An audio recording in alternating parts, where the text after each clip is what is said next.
en regardant la liste de l'exécutif, on voit un peu que les cartes ont été rebattues. Quel a été votre choix? C'était ma volonté, parce que la plupart ont fait un mandat. Vous avez vu que tous les conseillers, notamment les conseillers sortants, étaient tous réélus, sauf ceux qui avaient décidé d'arrêter.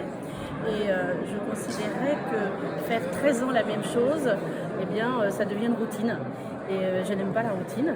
Et donc, je l'ai imposé également à mes vice-présidents, c'est-à-dire que chaque vice-président, qui avait donc chaque élu qui avait une vice-présidence, eh bien, ne retrouve pas la thématique qu'il avait. D'accord. On a vu par exemple que M. de Valroger, qui était vice-président, est aujourd'hui conseiller délégué. Alors, mais j'ai vu qu'il avait d'autres oui, responsabilités. Et puis, aujourd'hui, c'est la première partie. La deuxième partie aura lieu le 22. Et donc, le 22, vous verrez que M. de Valroger va avoir d'autres responsabilités. Et à un moment, on ne peut pas tout cumuler. Et par conséquent, c'est un choix délibéré, que nous en avons discuté. Et du coup, il a laissé sa vice-présidence pour prendre d'autres compétences qui seront dévoilées le 22. Est-ce qu'on peut peut-être dévoiler qui remplace Edouard Courciane en tant que chef de la majorité? Il deviendra, oui, effectivement, le président du groupe majoritaire. D'accord, très bien. Tout à fait. Avec ce nouveau mandat, quelles seront vos priorités à court terme?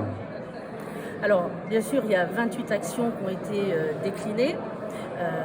Bien sûr, c'est à décliner sur l'ensemble du mandat, mais nous en mettrons rapidement, les décisions seront prises dès la première CP du mois de septembre-octobre. C'est toujours dans le cadre des personnes âgées. Vous savez déjà, il y a deux choses pour les personnes âgées. Moi, je veux qu'on lance un plan de rénovation des EHPAD qui en ont le plus besoin, parce qu'il y a des EHPAD qui sont en très bonnes conditions, mais il y a des EHPAD qui nécessitent effectivement des travaux pour l'accueil, pour le confort, etc.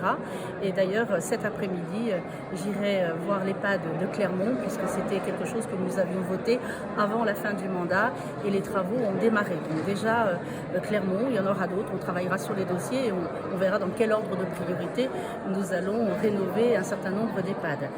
Ensuite, vous savez qu'on travaille beaucoup aussi pour les personnes âgées à domicile. Et nous savons également, l'actualité nous en parle, que les personnes les plus fragiles face au cambriolage, ou à des personnes qui se font passer pour des VRP pour leur vendre de la poudre aux yeux, eh bien, sont les plus touchés. Par conséquent, nous allons participer financièrement afin qu'ils puissent être aidés pour l'achat d'alarmes anti-intrusion. Alors ça vient en plus, bien sûr, de la téléassistance qu'ils peuvent avoir également. Voilà. Et le fait que le mandat passe à 7 ans, est-ce que ça change quelque chose dans la gestion de vos dossiers? Non. Si vous voulez, vous voyez, on avait fait sur un mandat de 6 ans 21 actions. Si on est passé à 28 actions, c'est qu'on a repéré effectivement les besoins, mais qu'on est conscient qu'il y a une année supplémentaire.